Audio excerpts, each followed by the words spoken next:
हाँ बच्चों, जो कल मैंने आप लोगों को वासुदेव सरल अग्रवाल का जीवन परिचय लिखाई थी,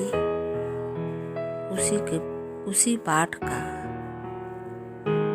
राष्ट्र का स्वरूप आज मैं उसकी व्याख्या बताऊंगी, उसे समझाऊंगी। फिर इसके बाद उसका क्वेश्चन आंसर जो 5 आता है उसे भी बताऊंगी। उसे आप लोग अपनी कॉपी में लिख लीजिएगा। फिर इसके बाद जो नहीं समझ में आएगा मुझसे पूछिएगा भी, ठीक है। तो मैं आज जो है आप लोगों को राष्ट्र का स्वरूप उसको चैप्टर को पढ़ूंगी, पढ़ करके अर्थ समझाती चली जाऊंगी। आप लोग उसे ध्यान से देखिए, सुनिए। किताब है तो बहुत अच्छी बात है, नहीं तो जब मैं जो पढ़ा रही हूँ उसको ध्यान से सुनिए और उसको कॉपी में लिखते जाइएगा। भूमि पर बसने वाला जन और जन की संस्कृति, इन तीनों से ही राष्ट्र का स्वरूप बनता है। भूमि का निर्माण देवों ने किया, वह अनंत काल से है। उसके भौतिक रूप, सौंदर्य और समृद्धि के प्रति सचेत होना हमारा परम कर्तव्य है। भूमि के पार्थिव शरीर के प्रति हम जितने अधिक जागृत होंगे उतनी ही हमारी राष्ट्रता बलवती हो सकती है। यदि पृथ्वी सच्चे अर्थों में समस्त राष्ट्रीय विचारधाराओं की माता है, जो राष्ट्रीय पृथ्वी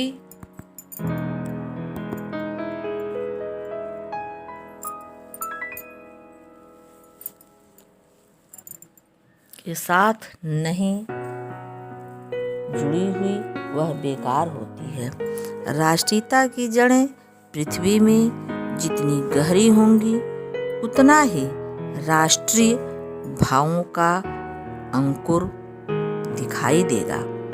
इसलिए पृथ्वी के भौतिक स्वरूप का प्रारंभ से अंत तक जानकारी प्राप्त करना चाहिए। उसकी सुंदरता, उपयोगिता और महिमा को पहचानना परम आवश्यक धर्म है। मेरे प्यारे बच्चों, इसके आगे देखिए किस प्रकार से दूसरा पैराग्राफ है। इस कर्तव्य की पूर्ति सैकड़ों हजारों प्रकार से होनी चाहिए। पृथ्वी से जिस वस्तु का संबंध है, चाहे वह छोटी हो या बड़ी, उसका कुशल प्रश्न पूछने के लिए हमें कमर अपनी कसनी चाहिए। राष्ट्र के लिए बहुत ही आनंदप्रद कर्तव्य माना जाता है। गांव और नगरों में सैकड़ों केंद्रों से इस प्रकार के सूत्र दिखाई देते हैं। उदाहरण के तौर पर यह मान लीजिए कि पृथ्वी की उपजाऊ शक्ति को बढ़ाने वाले प्रतिवर्ष समय पर आकर अपने अमृत जल से इसे सींचते हैं और सिंचाई से हमें अन्न की प्राप्ति होती है।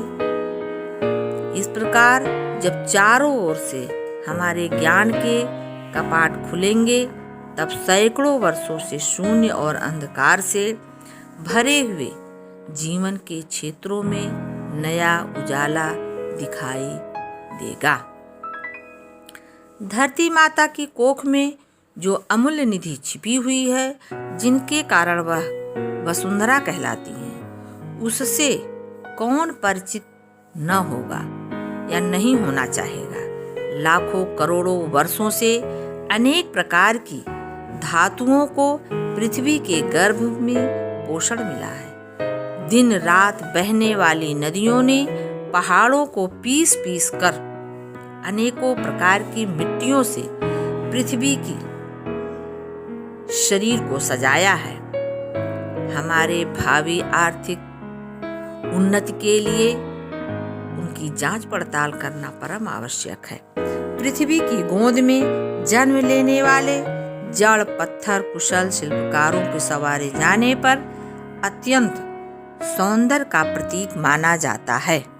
नाना प्रकार के अनगिनत नदियां, सूर्य, धूप, चिलचिलाती हुई धूप सभी जगह दिखाई देती है और उस नदियों का कटाव भी दिखाई देता है, परंतु प्रत्येक सुंदरता अपने में सीमित कर लेती है। देश के नर नारियों के सौंदर्य प्रसाधन में इन छोटे पत्थरों का भी सदा से कितना भाग रहा है, इसलिए हमें उनका ज्ञान होना भी परम आवश्यक है।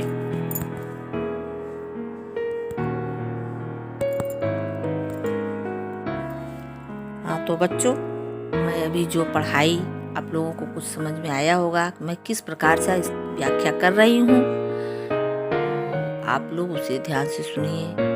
अभी इसके बाद मैं उसी में से क्वेश्चन भी बनाऊंगी और आपसे पूछूंगी भी, ठीक है? तो आगे भी देख लीजिए। विज्ञान और राष्ट्र के भौतिक स्वरूप का एक नया शिकंजा दिखाई देता है। यह उत्साह अथक परिश्रम से प्रतिदिन आगे की ओर बढ़ रहा है। यही हमारा राष्ट्र है, जिससे हम कोई कार्य में भाग लेने के लिए आगे की ओर बढ़ते हैं तो हम आसानी से उस कार्य को कर लेते हैं, हमें किसी प्रकार की परेशानी नहीं होती है। उसी प्रकार मातृभूमि पर निवास करने वाले मनुष्य राष्ट्र का दूसरा अंग माना जाता है। पृथ्वी हो, मनुष्य हो, राष्ट्र की कल्पना सभी जो है ये इसी जगह दिखाई देते हैं, जिस प्रकार से राष्ट्र का स्वरूप हमें दिखाई देता है। भूमि माता है और मैं उसका पुत्र हूँ, यह भी कहा गया है।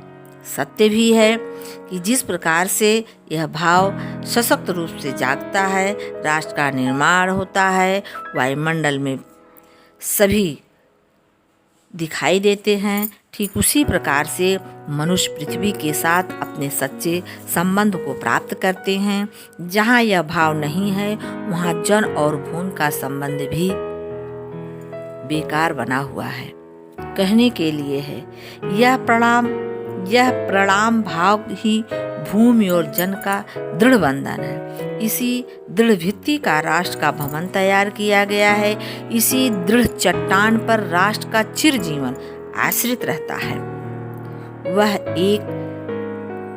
वही एक धर्म है। जिस प्रकार से जो जन मातृभूमि के साथ अपना संबंध जोड़ना चाहता है, उसे अपने कर्तव्यों के प्रति पहले ध्यान देना चाहिए। माता अपने सब पुत्रों को समान भाव से चाहती है। इसी प्रकार पृथ्वी पर बसने वाले जन बराबर हैं, उनमें कोई ऊंच नहीं है, कोई नीच नहीं है, किसी में भेदभाव नहीं है, सभी मनुष्य एक समान है। जिस प्रकार से हमारी माता सभी लोगों को अन्न एक समान उत्पन्न करती हैं, धरती पृथ्वी जो है किसी को भेदभाव की भावना से नहीं देखती है। सभ्यता और रहन सहन की दृष्टि से जन एक दूसरे से आगे पीछे हो सकते हैं, किंतु यह मातृभूमि किसी से ऐसा भेदभाव उत्पन्न नहीं करती है। जन का प्रवाह अनंत होता है। सहस्रों वर्षों से भूमि के साथ राष्ट्रीय जन ने यह प्राप्त किया है। जब तक सूर्य की किरणें प्रातः काल निकलती रहती हैं और मनुष्य को उसी प्रकार से उनका जो है आवाभगत होता रहता है, उसी प्रकार से राष्ट्रीय जन का जीवन भी अमर रहता है, उसी प्रकार से उतार चढ़ाव बना रहता है। उनमें कोई भेदभाव नहीं होता है, वे अजर और अमर हैं। ठीक उसी प्रकार से हम सभी लोगों को भी भेदभाव किसी में नहीं करना चाहिए। अब आपकी तीसरी आती है संस्कृति। संस्कृति माने सभ्यता। कह रहे हैं कि राष्ट्र का तीसरा अंग जन की संस्कृति है, अर्थात राष्ट्र का तीसरा अंग मनुष्यों को अपनी सभ्यता से लेना चाहिए। मनुष्यों ने युग युगों में जिस सभ्यता का निर्माण किया है वही उसके जीवन की सांस निकलने और छोड़ने की क्रिया को कहते हैं। बिना संस्कृति के जन की कल्पना नहीं की जा सकती है।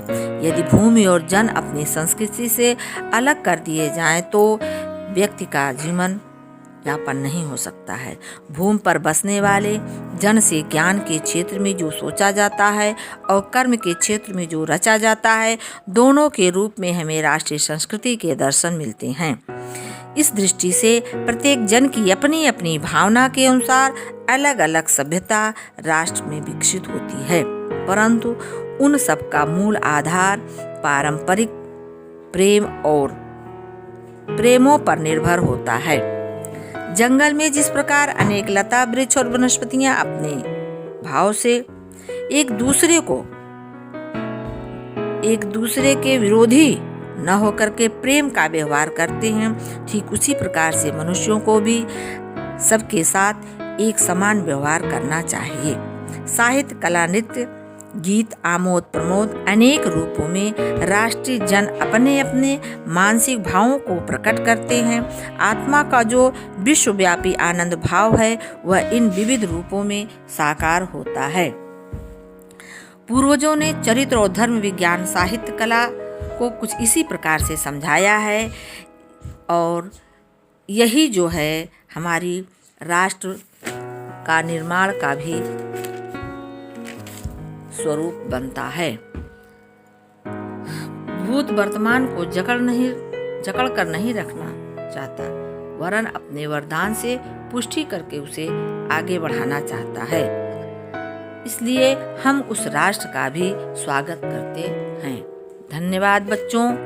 अब इसे आप अपनी कॉपी में, ये लिखने की चीज़ नहीं है। अब मैं जहाँ से बुक से बता दूंगी कि यहाँ से यहाँ तक का जो है इसको आप लोगों को सारांश लिखना है, उसका क्वेश्चन बना दूंगी। वही क्वेश्चन आप लोग लिख लीजिए और उस क्वेश्चन को कॉपी में लिख करके आंसर भी एक दो मैं आंसर बता भी देती हूँ, ठीक है। और उसी प्रकार से आप लोग लिखते भी जाइएगा। हाँ, तो देखिए पहले किताब में सबसे ऊपर वाला पैराग्राफ है कि भूमि का निर्माण डैश डैश लगा करके सबसे लास्ट वाला है कि पहचानना आवश्यक धर्म है। अब इसी में मैं क्वेश्चन भी बता देती हूँ, ठीक है। और इसकी व्याख्या के लिए आप लोग यहाँ से निशान लगा लीजिए कि राष्ट्रीयता की जड़ें पृथ्वी में जितनी गहरी होंगी उतना ही राष्ट्रीय भावों का अंकुर पल्लवित होगा। इसलिए पृथ्वी के भौतिक स्वरूप की आद्योपांत माने होता है प्रारंभ से अंत तक जानकारी प्राप्त करना, उसकी सुंदरता, उपयोगिता और महिमा को पहचानना आवश्यक धर्म है। यहाँ से यहाँ तक का ये अंडरलाइन कॉपी में किताब में कर लीजिए। इसकी जो है व्याख्या करना होगा। अब क्वेश्चन नंबर 1 पहले लिख लीजिए। उपर्युक्त गद्यांश के शीर्षक एवं लेखक का नाम लिखिए। पहला क्वेश्चन ये है, ठीक। दूसरा है, राष्ट्र भूमि के प्रति हमारा आवश्यक कर्तव्य क्या है। दूसरा क्वेश्चन ये लिखना है आप लोगों को। तीसरा क्वेश्चन है, किस प्रकार की राष्ट्रीयता को लेखक ने निर्मूल कहा है, ठीक। चौथा क्वेश्चन है, यह पृथ्वी सच्चे अर्थों में क्या है, ठीक। 4 क्वेश्चन हो गए हैं। और 5वां आपका रेखांकित अंश की व्याख्या करना है, ठीक। 5 क्वेश्चन ये है और इसका उत्तर भी आज एक में मैं बता देती हूँ, फिर अगले में दूंगी तो उसको आप लोग स्वतः करिएगा, ठीक। अब जैसे इसमें है, उपर्युक्त गद्यांश के शीर्षक एवं लेखक का नाम लिखना है, ठीक। इसका उत्तर होगा, प्रस्तुत गद्यांश का शीर्षक है राष्ट्र का स्वरूप तथा इसके लेखक वासुदेव शरण अग्रवाल हैं, ठीक। दूसरा है क्वेश्चन, हमने क्या लिखा है कि राष्ट्र भूमि के प्रति हमारा आवश्यक कर्तव्य क्या है। इसका आंसर है राष्ट्र भूमि के प्रति हमारा आवश्यक कर्तव्य उसके भौतिक रूप, सौंदर्य और समृद्धि के प्रति सचेत होना है। ठीक है इसका उत्तर। और तीसरा प्रश्न हमने लिखवाया, किस प्रकार की राष्ट्रीयता को लेखक ने निर्मूल कहा है। ठीक है, यही क्वेश्चन है। तो इसका आंसर क्या हुआ कि लेखक ने कहा है कि जो राष्ट्रीयता पृथ्वी के साथ नहीं जुड़ी वह निर्मूल होती है। ठीक है। चौथा क्वेश्चन हमने क्या लिखवाया, यह पृथ्वी सच्चे अर्थों में क्या है।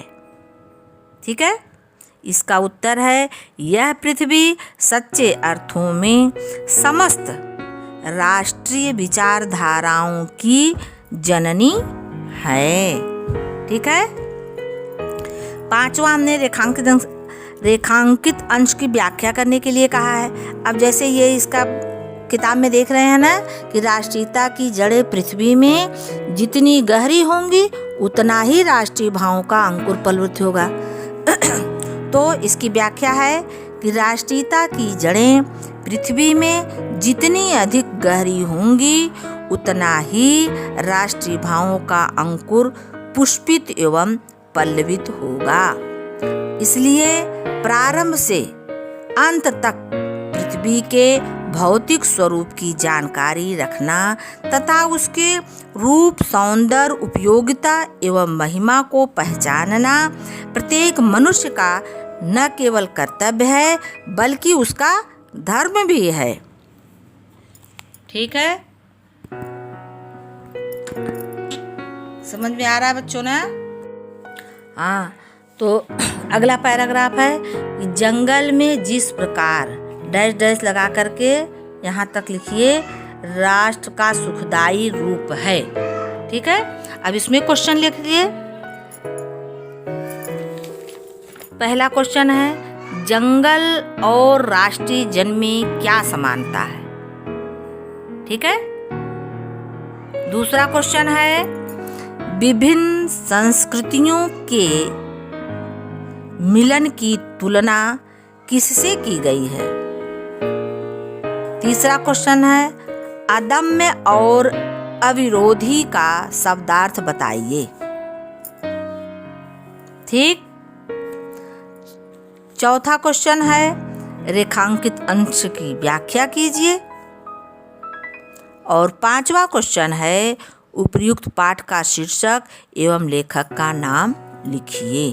ठीक है, इसका भी मैं आंसर बता देती हूँ कि आप लोग कोई भी क्वेश्चन कहीं से भी पैराग्राफ अगर फिर कहीं कोई भी बनाना चाहेंगी तो इसी प्रकार से आंसर बना करके लिख सकती हैं। ठीक है, चलिए देखिए इसका है। पहला क्वेश्चन है, जंगल और राष्ट्रीय जन में क्या समानता है। इसका आंसर है कि जंगल और राष्ट्रीय जन में यह समानता है कि इनमें विविधता होते हुए भी एकता रहती है।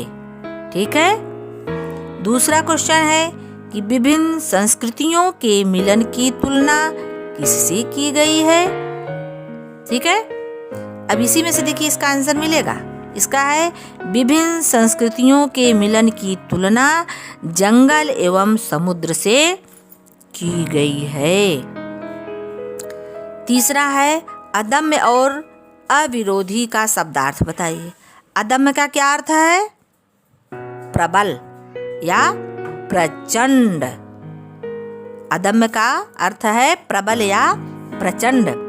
अविरोधी का अर्थ है विरोध न करने वाला। ठीक है। और पांचवा क्वेश्चन है, चौथा, रेखांकित अंश की व्याख्या। ठीक है, जैसे यहाँ से है इसका, समन्वय युक्त जीवन ही राष्ट्र का सुखदायी रूप है। अब इसी की केवल व्याख्या करना है आपको। ठीक, इसकी व्याख्या कैसे लिखेंगे?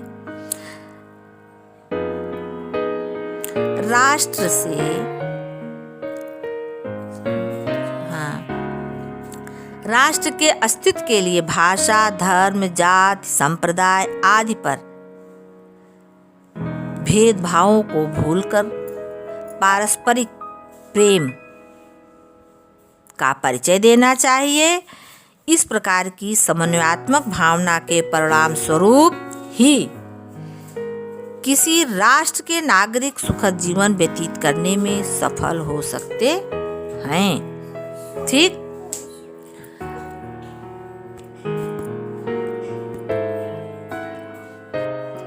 और 5वां है क्वेश्चन, उपयुक्त पाठ का शीर्षक एवं लेखक का नाम लिखना है। तो बहुत सरल है, प्रस्तुत गद्यांश राष्ट्र का स्वरूप नामक शीर्षक से लिया गया है तथा इसके लेखक वासुदेव सरल अग्रवाल जी हैं। ठीक है बच्चों, बस इतना ही।